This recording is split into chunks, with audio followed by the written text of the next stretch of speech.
May nakikinig talaga. I think that's why we're doing this very exercise that we're doing here. It's precisely, it's a listening exercise para we know what's happening. Kasi very important for us and for ayun na magkasama tayo din nag-decide. Hindi lang isang tao, hindi lang 10 tao sa central office, hindi lang regional director, hindi lang ART. Hindi tayong lahat, boses natin. Tinanong namin ang feeling and nagulat kami sa ibang sagot nila because they answer us kasama na po kaming maghapunan na aming pamilya. So ganun po pala yung impact sa ating mga Pinapangalagaan ng DepEd ang mga estudyante. Ano pong kaparusahan ang ginagawa doon po sa mga estudyante ng huli at ano po ang pananagutan ng magulang?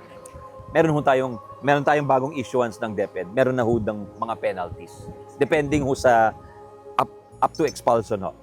Possible yung expulsion, especially kung may physical injuries ho.